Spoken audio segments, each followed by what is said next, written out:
Hi everyone, my name is Declan McGlynn. Welcome to another Friday Forum Live. This is Point Blank's weekly broadcast bringing you exclusive tutorials, artist interviews and industry insight live from East London. Today we're joined by course tutor, Ableton Live guru and controller connoisseur Freddie Froggs.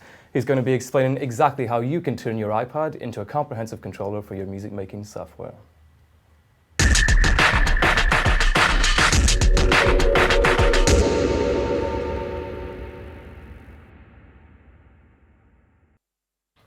So before we get into all that though, I just want to give you a quick update on what's been going on around Point Blank this week. Hot off the press news, we just finished updating our Logic Pro 2 Advanced Production course with all the fantastic features of Logic Pro X. This new course launches on February 3rd, so head over to our website at online.pointblanklondon.com for further details on how to enroll. Also today we've launched a brand new competition where you can win a production bundle worth over 1,200 quid. All you've got to do is register on our website, so go to plus.pointblanklondon.com for the details on how to enter. And remember, FFL is your chance to get involved, so any questions and comments you've got, don't be shy, stick them in the comments box down there somewhere. Thanks Freddie. How's it going, man? Good to see you as always. Thank you. Wicked. So give us an introduction into what you're going to be showing us today. Right, iPad apps have been around now, and they've definitely taken on the market of controllers. I kind of was reluctant for a while, being the old school sort of faders. I still regret them sometimes. However, I started seeing the point recently when I needed to use a Lemur template we've made with a friend in London, but I didn't have a Lemur. That's the old school Lemur one? The actual Lemur, and I thought, man, I heard the Lemur is on the iPad now. So I actually tried to transfer a template from the actual Lemur to the iPad Lemur, and it worked straight away. Wow. Big doors opening. I was like, dude, okay, now we're talking. So I started using it, customizing my own interfaces, and I'm using it live all the time now.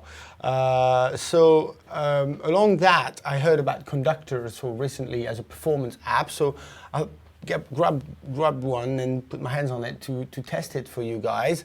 And also Touchable 2 has been out now, and there's been a lot of talk about Touchable 2, and I wanted to check it out. And Ableton certified trainer Sylvain Garcia is actually the developer of Touchable 2, and he's been kind enough to explain me how it works and to give me a license so I can show it to you. And there we are. So let's go through them. I mean, it's a lot of little technical detail. We're not going to make like creative music or anything really transferable straight away for your music guys and girls. But however, this is the future. It's now. Controllers are cool. iPad controllers are really good because we can customize our own objects. We can make a lot more objects than we had before, and very different objects than traditional controllers offer. So this is it for you. Let's start with Conductor, shall we? So Conductor is a performance controller. I'd say that it's super easy to use and almost out of the box usable straight away. So I'm going to show you how to set it up. You need to get the iPad and the computer on the same network. Now on stage, how does that work? It works on an ad hoc network. That's really easy to make on a Mac. You got to create network at the bottom here. I'm not going to do it because we're working slightly differently here in the studio. We're working on the actual router of the school, where if you can actually get your computer on the router and your iPad on the same router, they will actually talk to each other through the router. And that's fine. Obviously on stage you don't have a router, so you need to create a network between these two machines. On a PC it's slightly more difficult to do. However, there are third-party plugins that would instantaneously create an ad hoc network for you. You can do a little search on Google. It's probably going to be really easy to set up as well. So once these two are talking to each other, they're on the same network. Well, we got MIDI and OSC passing through these two machines. Now let's go on to Conductor first. Let's just start here. We see a Conductor server that you download from their website, and that enables basically communication. It's like a driver between your computer and your iPad. So let's start the Conductor server. Now when you install Conductor the first time, the installer will load what we call a script. So that is installed into Ableton Live's folder, Yeah. and you'll find now in your MIDI preferences a conductor script here. So you choose that in your control surfaces. There we go. Once that's done, go to your iPad and start conductor. If everything works, fingers crossed, you can see your iPad, your MacBook here, and you can start a new template, for instance. I'm going to start a new template, in fact, because it's actually so easy to use and so straightforward that I can actually build one for you right now. So let's call it demo 2, this one, okay?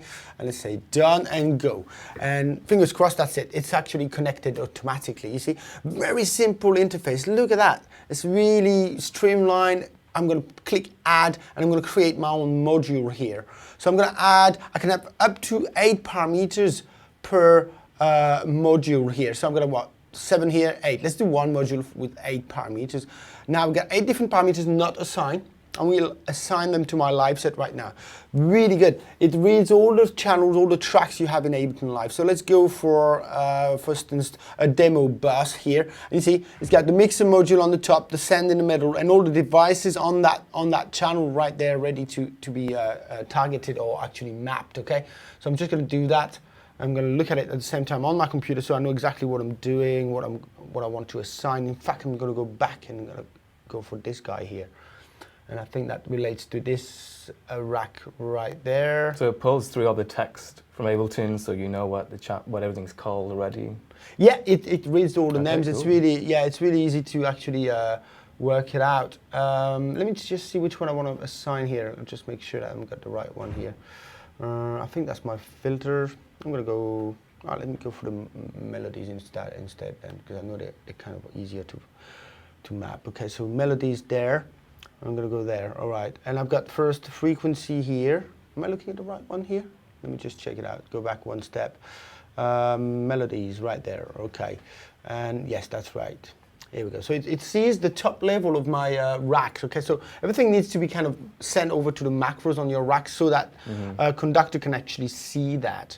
So I'm just going to map the first one to the frequency and done, okay. Now, second one, go to the same process. Hopefully, luckily, it actually goes back to the same device I was on at the moment, just now. So it actually knows that I was on that, so it's going to be quicker to do.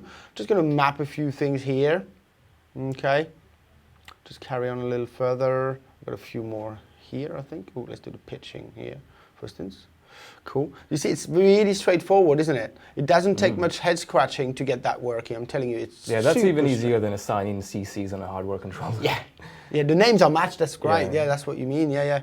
It's all kind of really easy to understand. There we go. So I'm not exactly sure what I'm mapping, but I'm doing it, guys. Cool. And that's it. Right, my module is ready. I've got 8 different parameters, I think. I'm gonna go to the playground. You see that big button, go to playground? I like that. It's really easy to use. Bosh. You go into there. That's it. This is your playground. This is what your interface is going to be on stage. So obviously right now it doesn't look like much, but if you press that button here, that very square is now any of these 4 different modules. Let's go for the clip module. As you expect, it actually, I'm going to make it bigger. See, I can have 2, 4, or even just 1 square. See, completely modular in a way, that way. Okay, I'm going to stick it on the top there. And there we have, with 2 fingers, I can scroll through my clips. I'm going to send my clips into play. As you would expect, it just does what it says on the tin, like an APC40, like a push, like a launch pad. It basically reads my clips. I can start triggering this, and like a live set. Like so. And the bass. Cool. So that's clip launching. I could stop the clips using the stop buttons at the bottom here. I could launch the scene again. Cool. Nothing special. Let's call up the next module I've just created right there. Okay, the 8 faders are just triggered, are just assigned, are here for me to use. Let's go further with a bit more tune. So we've got here, for example, the frequency. Let's try that. Kind of works.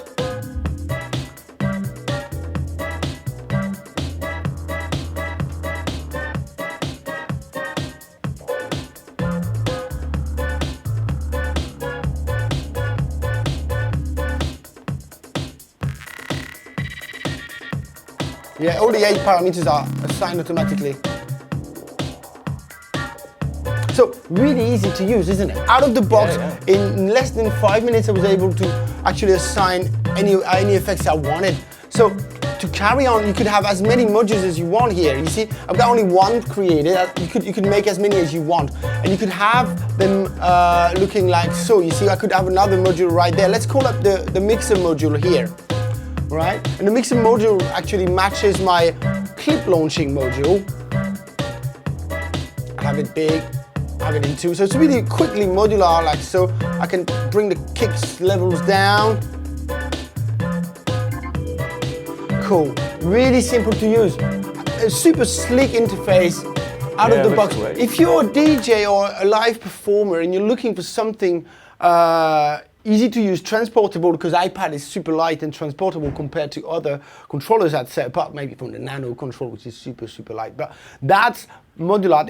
You can have as many effects as you want. You can control, let's say 8 plus 8, that's 16 times 2, 32 individual parameters on those 4 different modules we saw earlier on. Really easy to use. There's a really cool thing about it is this. Let me show you. I'm going to call up that module I made earlier on. And make it all big in that view. I think, look, it works like that. 1 finger, or no, 2 fingers. How does it work already? Haha, there you go. I think it's that guy here. Nice. Yeah, that's the one. Okay, cool. Look at that. This is quite unique. 2 fingers control the second fader. 3 fingers control the third fader. Isn't that great? Look at that, it's brilliant. 4 fingers, and I'm going to control, guess what, the 4th fader. Now, I'm not sure it works with 5 fingers, let's try. Yeah, it does work with 5 fingers. I'm not sure it works with 6 fingers. No, that wouldn't make sense. Unless you're an alien or something. There you go, that's brilliant, isn't it? Oh, 1 finger, 2 fingers, and that's pretty cool. Pretty unique. I had never seen that on any other controller. I like that a lot. Yeah, it's cool. Yeah, pretty easy to use, isn't it? Really quick, modular, super responsive as well. As you saw, the setup process was pretty easy. I had no setting it up the first time. You know, it cost 15 euros, that app. It's cheaper than any other controller, apart from if you remove the price of the iPad. Yeah, sure. I guess you can do other things with your iPad. Yeah, that's true. But you know, an iPad Mini. I mean, what's an iPad Mini? I don't even know. But it's not.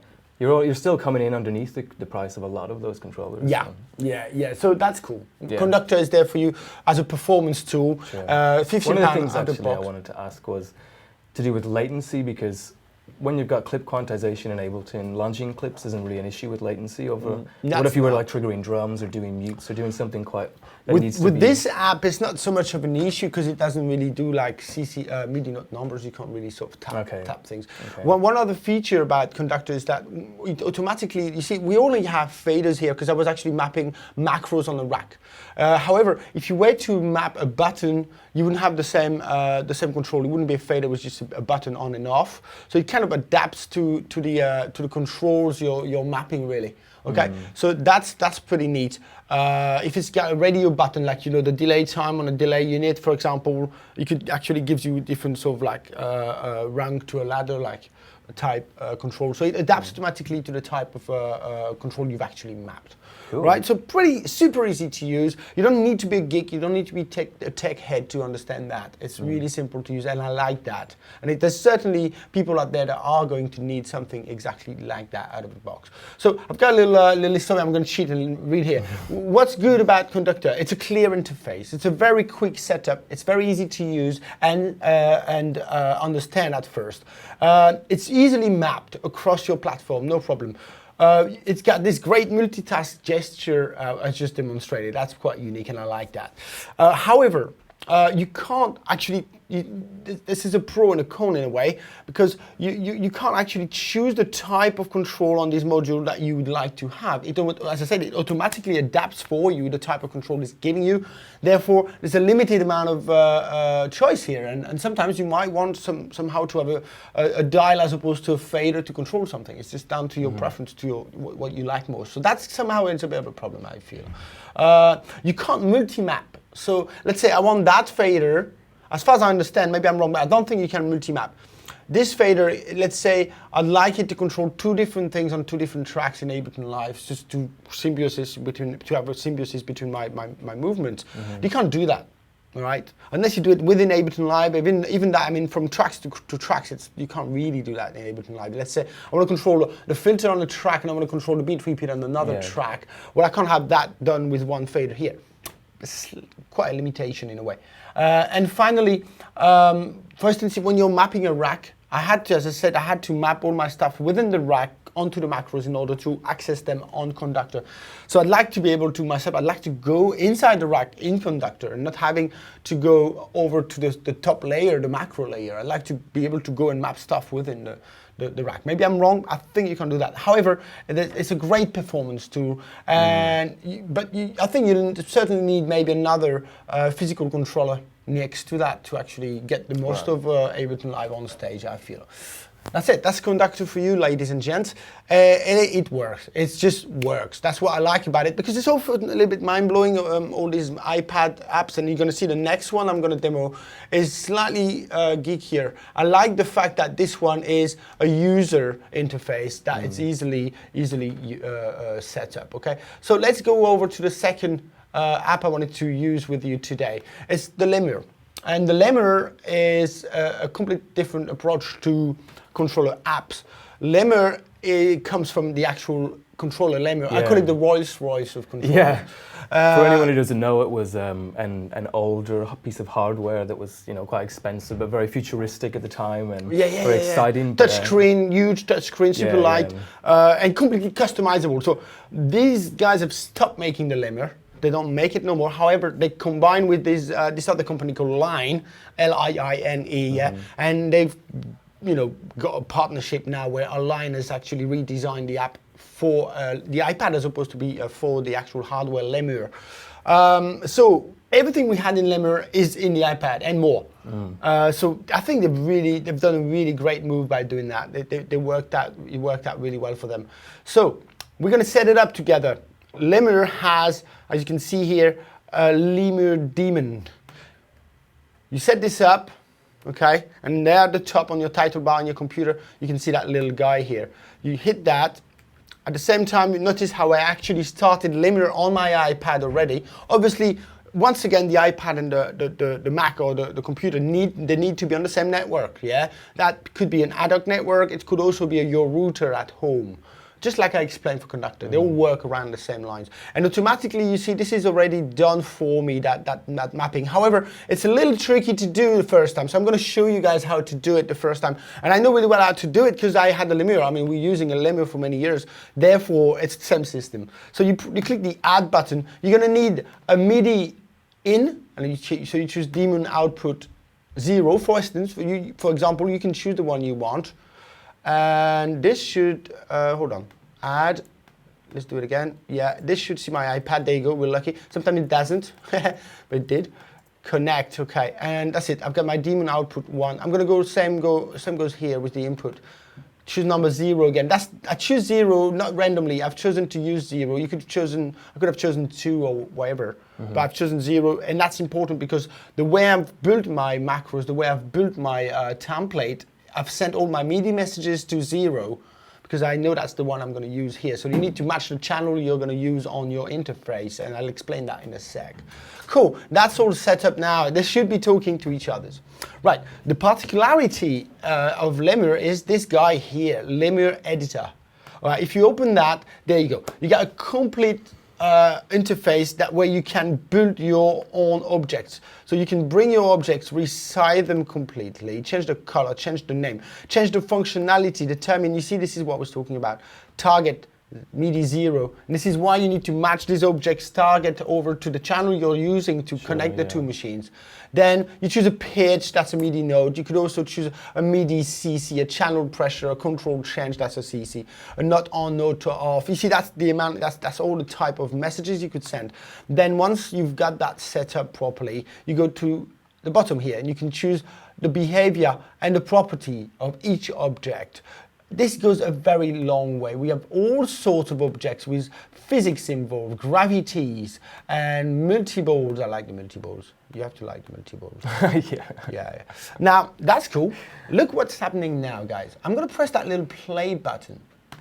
And my iPad is recognized. I'm going to connect. Look at my iPad right now and see what happens when I hit connect.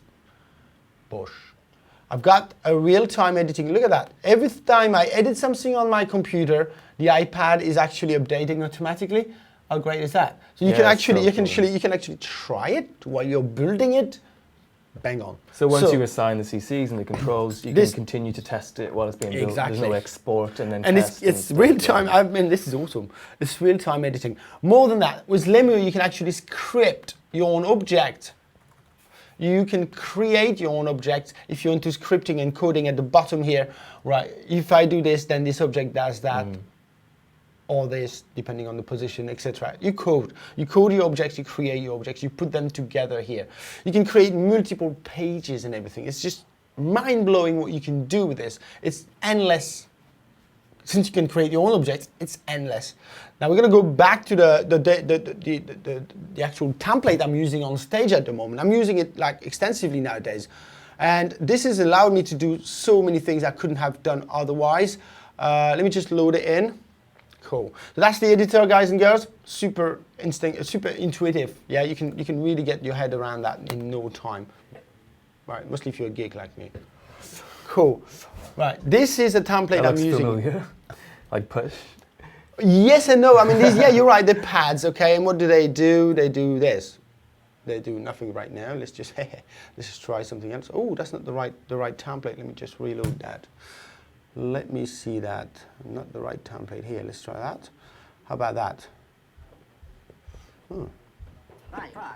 Okay, that's cool. So these are one-shot vocals. Okay, and that's set up in Ableton obviously to work. But receiving CC numbers, these little vocal chops here.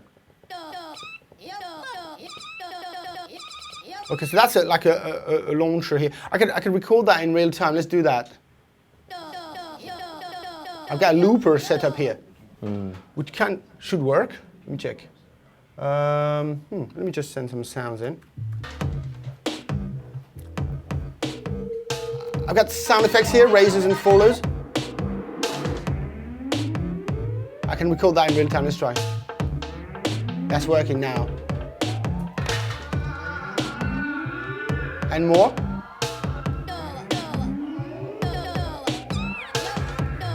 See, that's recorded in real time.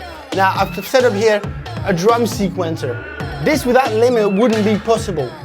This is just because only because I was able to customize this platform am I able to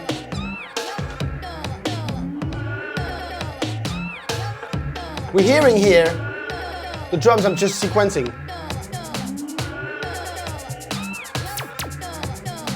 Control the drum size, the drum sound now.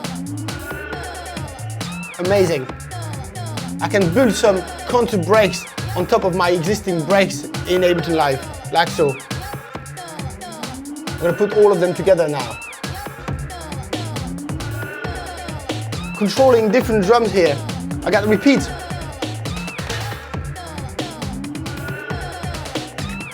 So that took a little time to build, trust me. Yeah, I bet. So what is that? Is that triggering an impulse or a drum So rack? we need another Friday forum. Okay, we'll book that For one in. the drum sequencing to be explained. And I'm not sure. I'm not actually sure I want to reveal that secret. Yeah. So here we got the main page where I've got my filters and some repeats.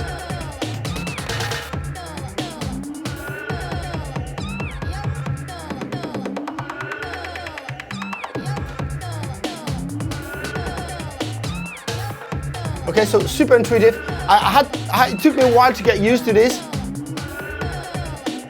This kind of faders here, as opposed to have hardware faders. But now I've got the hang of it, I think. Cool. So that's completely customized by me, my own template. It took me a day to make it, and it keeps improving all the time. Okay. The loops I've got here, by the way, can be manipulated in various ways once they've been recorded. By the way, that's something I've explained actually on a tutorial for Point Blank called the TouchOSC and iPad tutorial. If you're interested in seeing how these real-time loop machines are made, you can watch that tutorial and like it. Now, as if Lemur would stop there. No, they've actually released recently a live control. Let's just load this now. Live control is a dedicated Ableton Live control launcher, and guess what it does? It should, if it doesn't crash, haha. No, it didn't. Cool, there it is. Right, it's not yet populated. I'm gonna go into my preferences in Ableton Live, and I'm gonna go and select it out of my control surfaces. Notice how I have chosen my Daemon 0 input and output here on the input and output of my control surfaces in order to get that to work. Right, I'm also gonna, I'm not entirely sure, I think I need to also set up the track output and remote output for it. Now, look at what happened to my controller here. I can start, wrong tempo here. Let's just go and do that manually here. I think I can do it here, but I'm not used to it yet. Let's stop these loops here. Let's also stop my other drum kit. That's more like it. Good, so that's great. That's Push, APC40 Launchpad, clip recognition right there at the tip of your finger. Launch your clips, launch your scenes, stop your clips, stop your scenes. You can actually access here, look at this beautiful little mixer here, funky. My little volumes here, all good. Mute, solo, arm, send, etc, etc. You can also toggle with the effects, and there's no effects on that channel. Let's just scroll right over to my buses here. And let's look at the melody channel, open the effects. Look at that, I've got access to every parameter on my racks here. Automatically, haha, at the tip of your finger. You could also stop, show and hide the stop buttons like that, if you wanted to. And let's start another scene. Cool. There's other wonderful little gravity balls here. We love gravity balls. And you can basically select your devices and map them to the balls here. It's pretty awesome what you can do with that, okay? We got this little MIDI note implementation. So like Push, you could have it chromatic, you could have it in scale, you could have it all sorts of things. Isomorphic keyboard, like, as we kind of know how to use now. You know, it's just been around for almost a year now, is it? When did that come out? 9 months ago, yeah, on the Push. Yeah, there's a sequencer here that allows you to also sequence your actual MIDI clip. So it's quite new to me. I've only had it for a week, that template. There's a new template coming out that's come up recently by Line and Limmer. Awesome. That's what you wanted, isn't it? Because you can do anything you want but that. So this is it. They've nailed it. So that's Limmer for you, ladies and gents. How much does it fetch? 35 euros? Yeah, 35 euros. 35 euros. Yeah. It is a bit more pricey. However, it's limitless, endless. Only your brain is the limit right there. Yeah. It's completely customizable. It's completely mad. That's kind of almost a bit daunting in a way, so it's nice to right, have the user library. Yeah, out there, get your Line gig cap website. on. You can go to the Line website and download other people's work as well to make it a bit easier for yourself. I forgot to say that. Thank you. Got it. All right, little recap on the Lemur. I'm going to cheat once more on my little sheet here.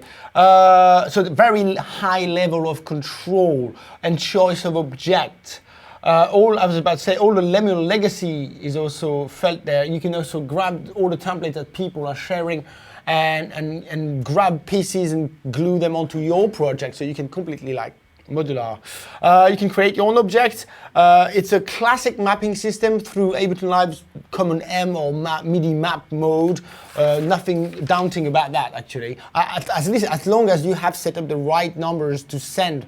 Yeah, so when you're creating your template, you need to make sure that each object sends the right number to Ableton Live. That's a little bit weird at first, but when you get the hang of it, easy peasy.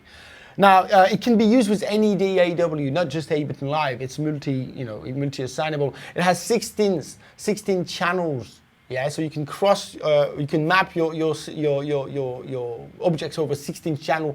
And often, we have conflict when you have 3, 4, 5 controllers. You may start to have conflicts between controllers. It's important to have different MIDI channels per controller, and sometimes more than one MIDI channel per controller to avoid these conflicts. What else have we got about this? It's an amazing editor. The editor you just saw that I demonstrated, it's just really good. You got the new live control that I just demonstrated right now. This is awesome. Amazing templates that come with the template that come with the actual app is just wonderful. That's just an example, okay? Of that's what Lemur. I think they were the first one to create these controls. Look at my screen, guys. Yeah, look at my screen. Look at these buttons. Right. Just leave it This is just Yeah. happened by touching these four balls there and letting them roll. Okay, and I'm gonna make the friction a bit harder so they go a little slower and stuff like that. I mean, this is awesome. I'm showing you one more. I saw one the other day that's just outrageous. Oh, this is the weird one. I'm not sure I understand fully what this one does, guys. Actually, it looks really pretty. If you're geekier than me, you can probably get your head around that. Look at that.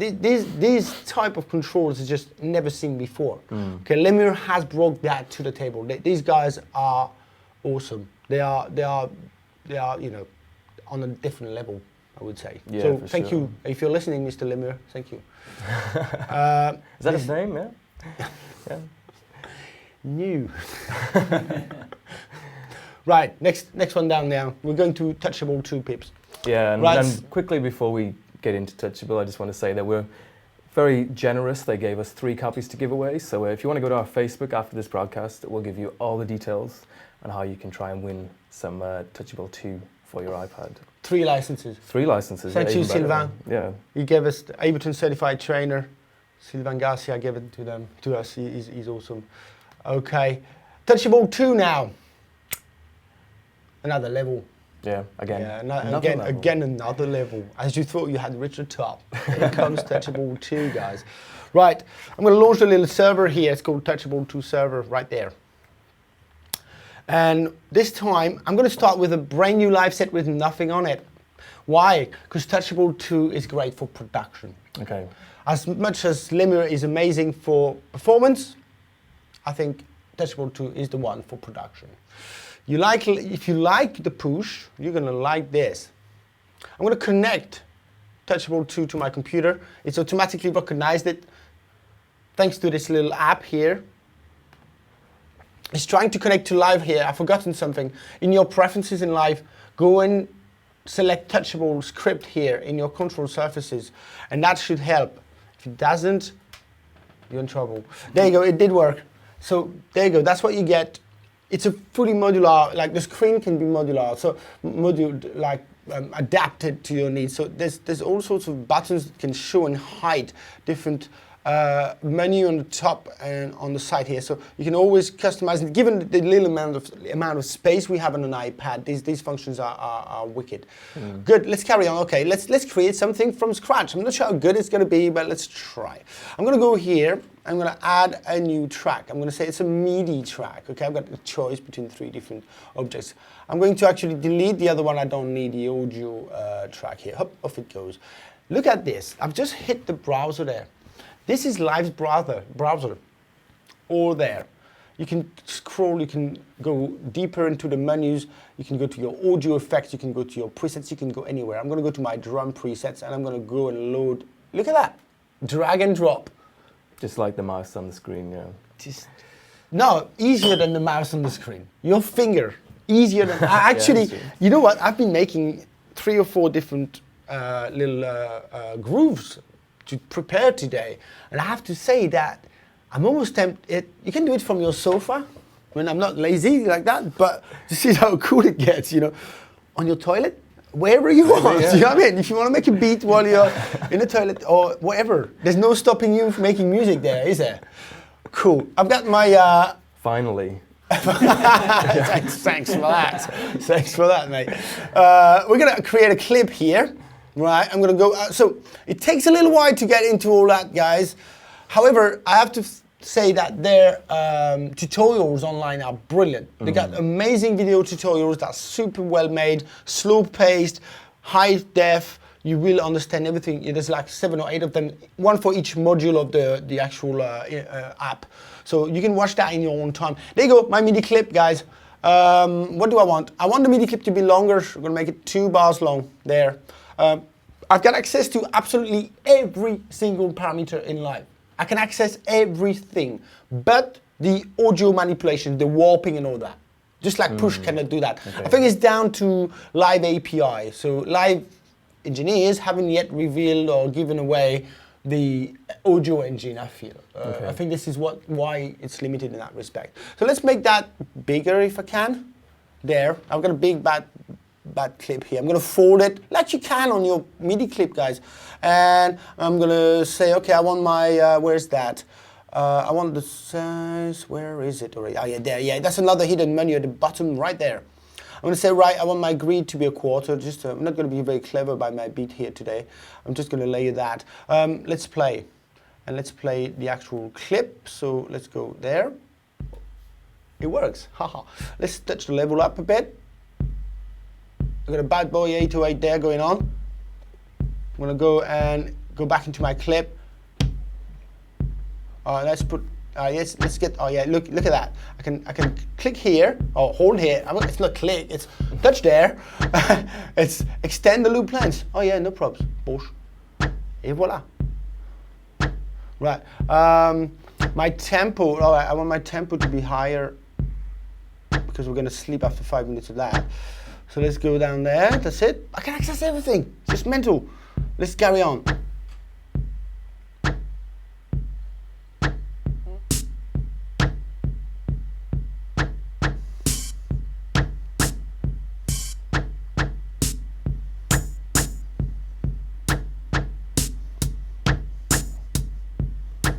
The less groovy stuff I've done for ages, but not really.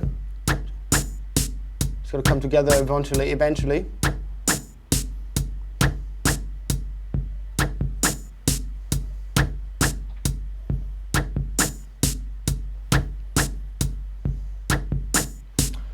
This is bad.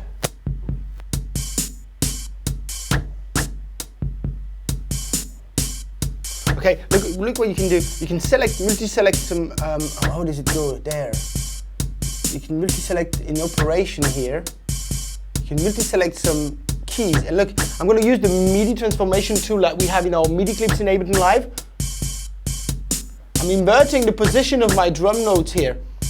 I can revert them, completely redesigning the groove by the touch of a button. This is something I had not actually fully understood or fully used yet using Push or Ableton.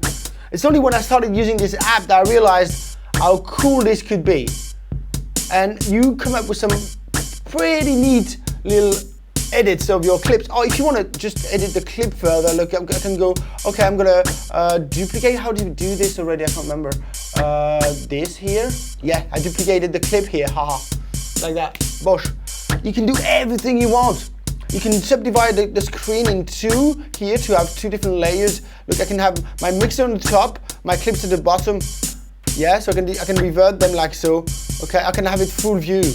Yeah, that's really easy navigation for you pips. How about we go and grab a little bass line for ourselves here, just to carry on here. Let's just add another track, MIDI, right there. Takes a little while, Bosh, that's it, got it. Let's go to my sounds, bass lines.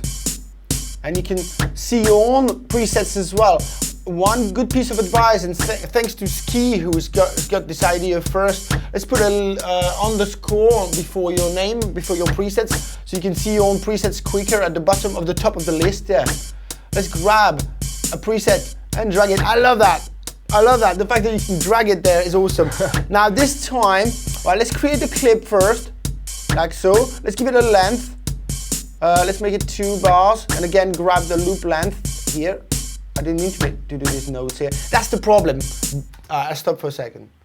The only issue is that this is touch sensitive. And you gotta start, I think it's a skill to get really, but you kind of touch sometimes the screen with the side of your hand or anything, and that creates, and that does something. Yeah, especially during live performance. It's cool, there's an undo button obviously here, you can undo anything you do, however, that's when, it's nothing to do with this app, it's just the format, the actual controller itself, the iPad that does that, you could say. Let's go into the MIDI writing mode here, like, we got the isomorphic keyboard, scale, in key, chromatic, fixed, like you expect. You can have the velocities, pitch bend, pitch wheel here, like fully customizable. You can have a piano, I can have a big piano, I can have a small piano and a small isomorphic, or you could have some pads. How about big pads? Awesome.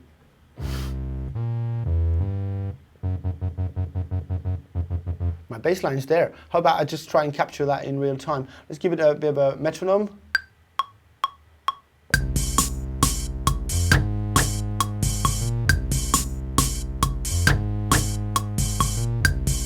Cool. That's what it is. Cool. I'm gonna access my devices now to start changing here devices. I'm gonna start changing a little bit what I've got here.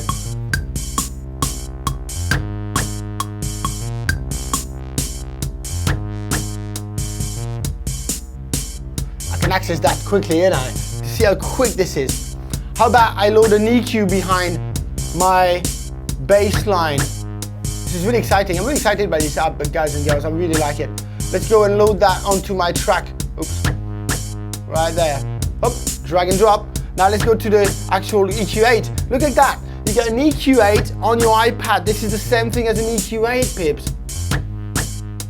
How exciting is that? They've got the actual interface done. They got the filter, the EQ. Silva even showed me some new templates they're making that you can add. So you pay a little money and you can have a template for your reverb. So you can have actually all your reverb redesigned on your iPad right there. And if you really want to use it, you hide what you don't need, and there you go. Twig, twig, twig. Little boost here, little dip there. There you go. Yeah. It's amazing. Now, you want to be amazed even more? Let's go further. Back to my clips. Now we have here multi-gesture controls. Let me show you there. I want to go and edit that. So I've got XY pads. So I've got 3 different X, Y, Z controls. So I'm going to go X. I'm going to map that to my woofer loving bass frequency right there. I'm going to set the range for it right there. That's my range. I'm going to go to my Y pad. How quick is all that? Takes a little time to get the hang of it. I'm getting well into it. I'm starting to really like this stuff. Effect amount. Cool, that's gonna be my range. Z is slightly different. Is it touch or not touch? Yeah. You know. Let's go for the glide then. I'm not sure it's gonna do anything. Cool, that's it. Mapped.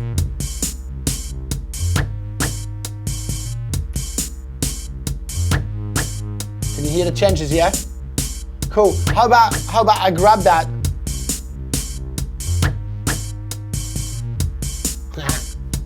Yeah. You kind of like that. And then you could record that out as audio and yeah, you can. From the app. I guess you can translate that over to Ableton. We also have this guy. Let's stop the play here. This guy is a gravity thing. Look at that.